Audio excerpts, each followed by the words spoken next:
السلام عليكم ورحمة الله وبركاته.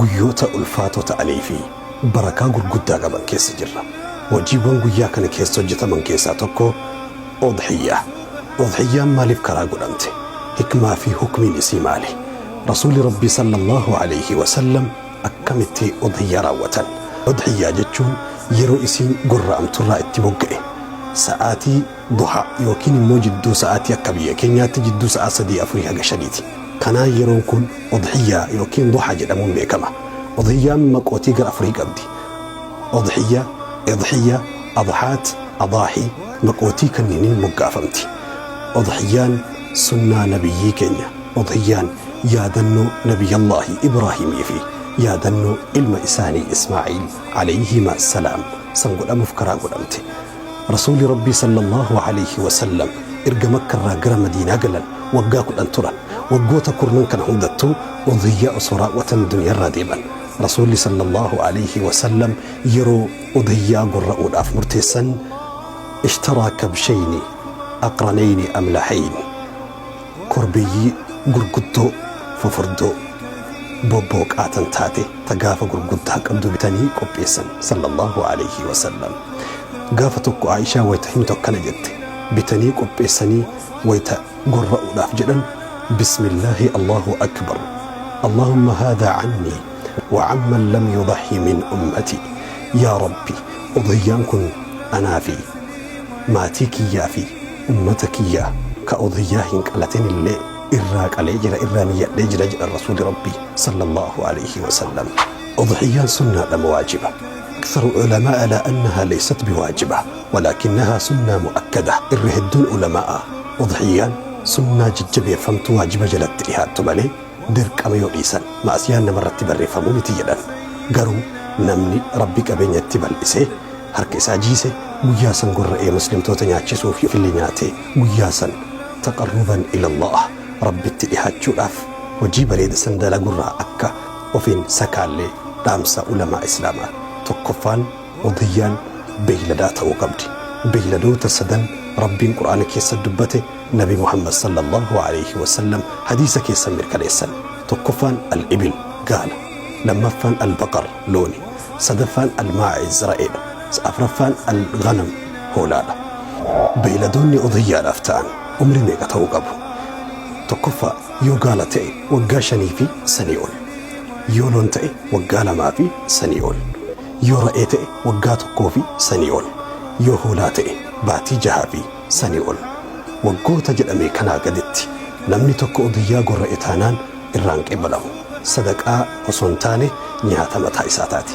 أسكيسا لكون انقلتو كرب في بصنو في وانتوني سنفكاتا أكان جره علماء الإسلام أهدون الرتي وليك لديجران بيلدوني كن إبي ورقو إسان الراقل كلاء قبل كشريعة لفكيت أفرتو جرا سني إبي ورقو وانكن الرأر كمان تانان قنكما أضياء سران كبلهم تقفان المريضة البين مرضها لكب ستوتا إبين إسي إفان إفتم الأتو الأرجاء تن أكلتو أكليس إسي فجينيا ملأتو سدفان هكأتو لكن كابني أفرفان العوراء البين عورها تأجسي بلوكات هاتي تن فجينيا يولالا أكجسي بلوكات هبتم يرو أفران كان جنو وانتوني أفران كان قدي تأكب ستي إرغنتاني تدوتي قنكم انتاتو تأجسي تكبدي تن إغنتاني تأجسي لتشوبة هنتاتو تن أكلتو يوتاتي تجأبدي ميلي سيلا ما سدير راجع جأبيوتي قنكم انتاتو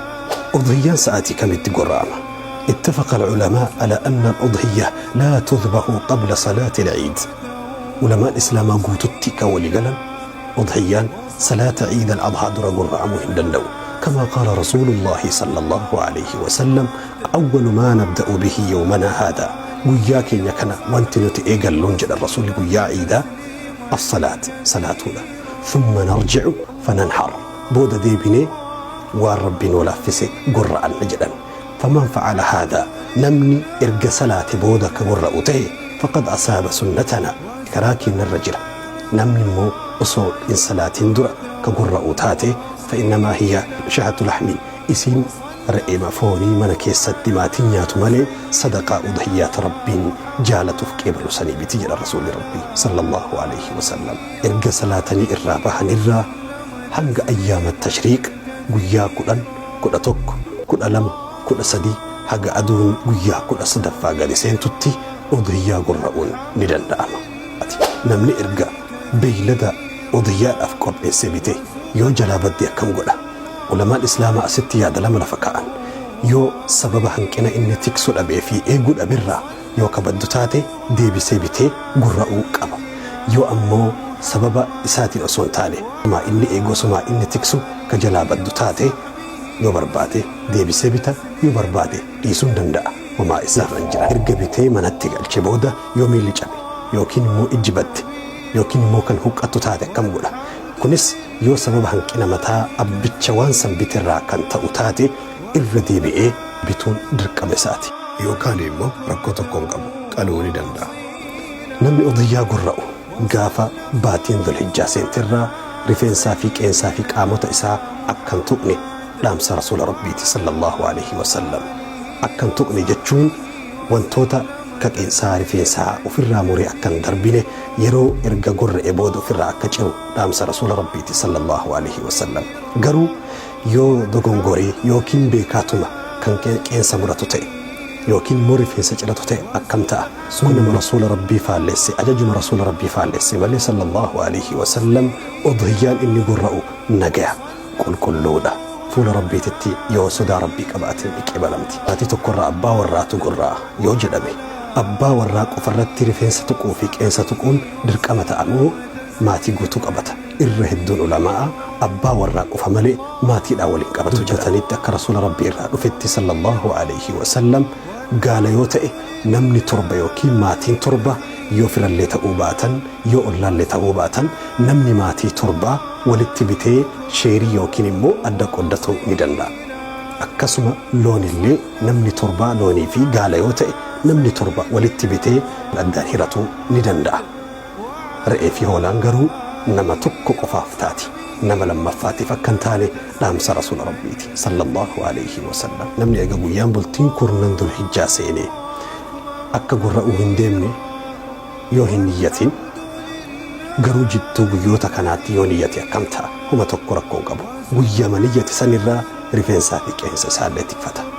Namni udhiyyaa niyyate garuu immoo osoo hin bitin niyyaa isaa san yoo diige of duuba deebi'ee akka hin gurraane yoo murteesse maaltu sirra jira?